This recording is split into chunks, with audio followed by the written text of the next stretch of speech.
like I said, these guys they're like selling drugs in and out of the house. All you see is guys coming in and out of the house with guns and stuff. They holding guns in the air, and then it's like, I'm not sure if they're pimping, but it's the situation that's going on right now.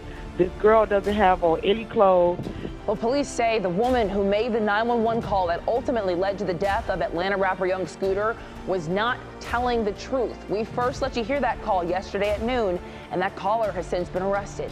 So Young Scooter's case just took the most bizarre turn because the woman who apparently set him up with a 911 call just got arrested. Chilly, it's looking like this woman might be going to jail for a long time, because if it wasn't for her call, the police would never have gone to the house where Young Scooter had been. There would have been a chase, and he would have never tripped over a fence and bled to death. But here's the plot twist. Word on the street is that someone paid this woman to make that phone call because they knew Young Scooter was in that house and they wanted him gone, either in jail or unlived. So did Young Scooter die because of some sick joke? Was this woman really paid to set him up? You all are going to have to put on your detective hats for this one, because we are going to dive right into it. Baby, anyone could have seen the red flags in this case from a mile away. A rapper randomly getting chased by the police because of an anonymous 911 call, and then falling over a fence and getting a wound and dying all on his birthday. Yeah, it was giving major setup vibes. Okay, so you all have probably seen the reports by now, but for those who aren't caught up, let's do a quick recap. It all went down on March 28th when police received a 911 call from a woman who claimed that another woman was being held hostage at a trap house. When police got to the house, they found Young Scooter and another guy there who both took off running the moment they sighted the cops. While the other guy returned to the house, Young Scooter never did. It would turn out that while running, he had scaled 2 fences. While jumping over the second fence, he either broke his leg or got gashed by a piece of metal sticking out of the fence.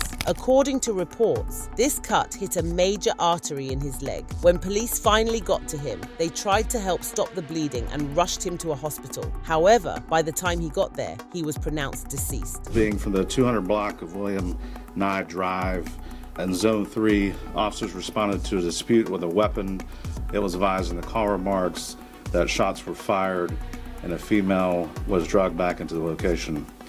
Once officers arrived, they knocked on the door.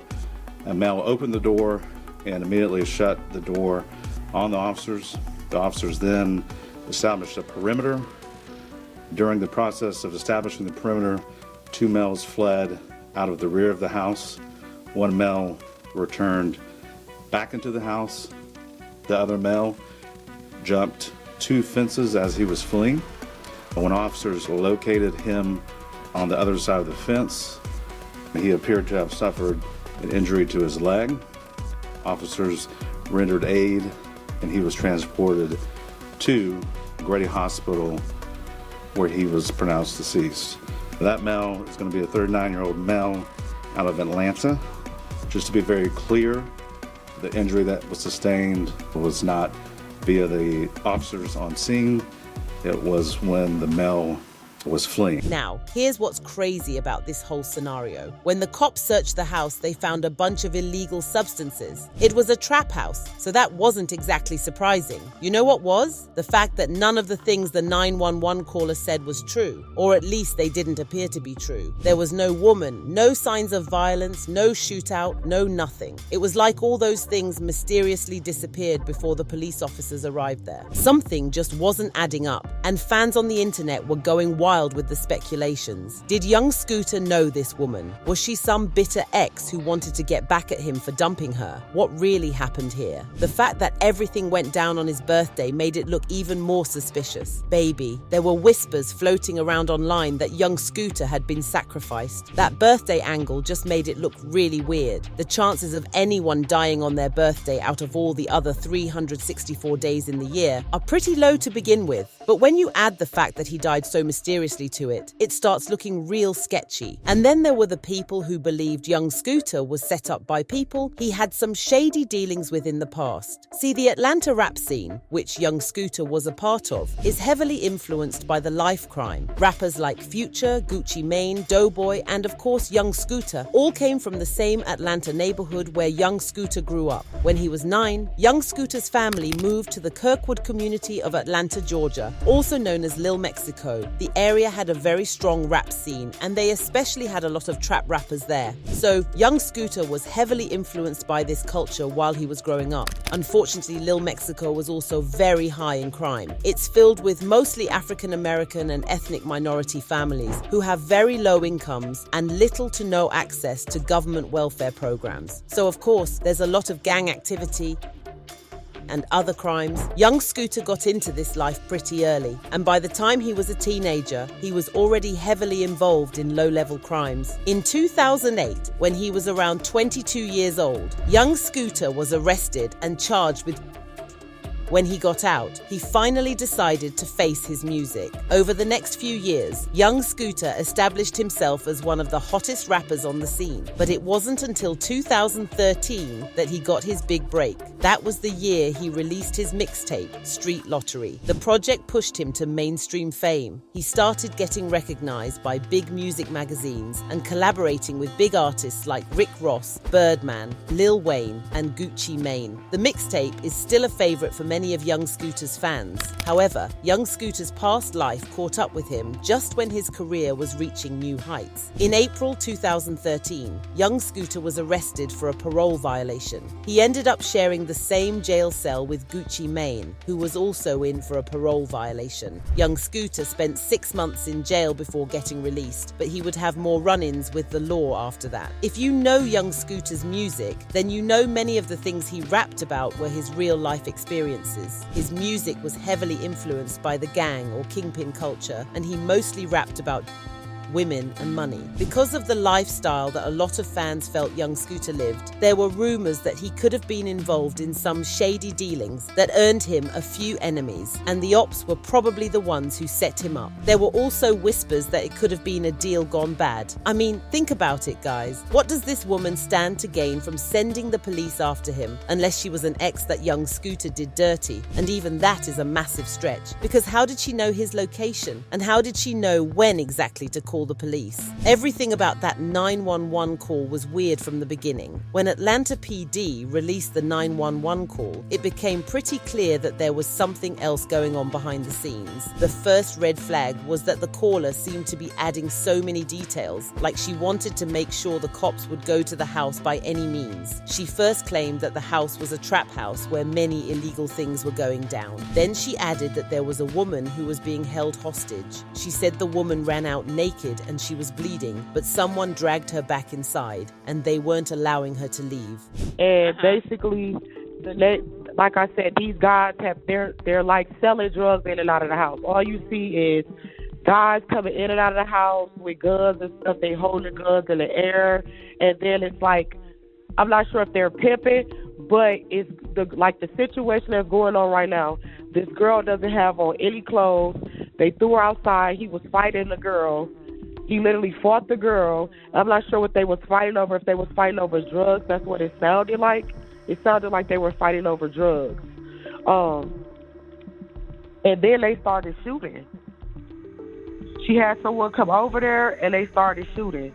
But the house needs to be investigated. They're definitely doing illegal stuff over there, and it's disturbing the area. How many shots were fired?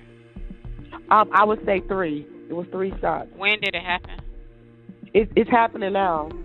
She also claimed that the woman had a baby with her and the baby appeared to be in danger. Then she added that she could hear gunshots and it appeared that there was a shootout. Yes. And the girl is hurt because she was like bleeding profusely, like blood everywhere. Okay. Do you see or hear anything else? Yeah, she's trying to get away and they're holding her. She's being held hostage. Like they brought her, the guy that was fighting her, she ran outside naked and then he was fighting her outside. And then there was another commotion she tried to get away. He dragged her back in the house. So now they're at the door, literally fighting. She's trying to get out. And he's refusing to let her out. And it's like 7 guys in the house.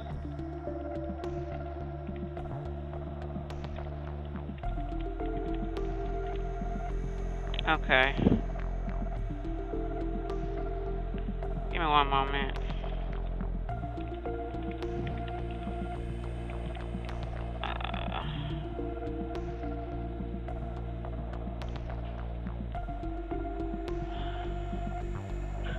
There's also a child in danger as well because she has a baby.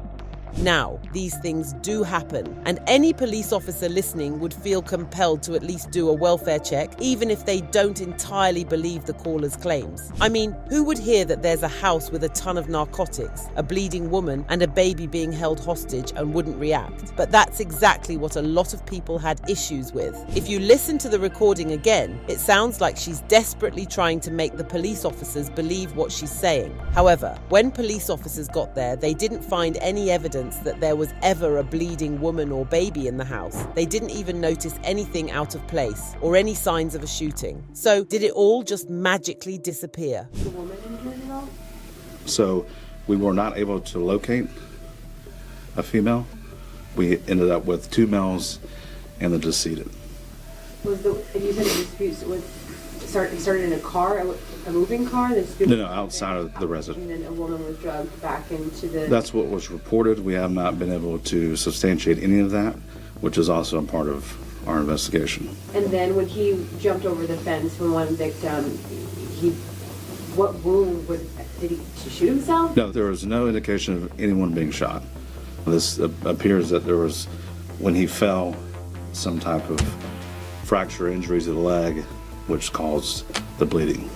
And to clarify, this wasn't any involvement with Atlanta police as far as shooting? Correct. There's no, in neither one of these cases were officers involved in shooting at all. What makes it even more suspicious is the fact that the woman used one of those special emergency phones to make the call. This made it almost impossible for police to trace her, so they had to put up a $5,000 reward for anyone who could provide information leading to this mystery woman. I guess this paid off because within just a few days, the police found the woman. She turned out to be Demetria Spence, a 31-year-old woman. They didn't waste any time arresting and charging her with a felony for allegedly transmitting a false public alarm that led to serious bodily harm or death. And get this, under the law, she's facing up to 10 years in prison and a fine of at least $50,000. Whoa, Chile. She better start talking if she doesn't want to spend the next few years of her life in jail, because APD is not about to take it easy on her. We're talking about a whole human being here. Although we may never know why young Scooter started running after the police saw him, the truth remains that it would never have happened if that 911 call had never been made. Demetria was released on a $7,500 bond, but the investigation is still in full swing. And trust me, if she really was paid to do this, the police will squeeze that information out of her. Meanwhile, a lot of people have been dropping their thoughts on this messy case. One person said, "She making up all these lies from the top of her head. This is so sad and effed up. A rip, young Scooter. The fact that you can tell she making stuff up as she go. That's what you call a habitual liar. She need to get all the books thrown at her, locked down and just straight lose the key. That's a death row case. I think she was trying to get back at him and it backfired. She didn't expect him to die. She was trying to get him jammed, but now she is." But do you guys think this woman was just lying for no reason? Or do you think someone paid her to set young Scooter up? Let us know in the comments and stick around for this next video.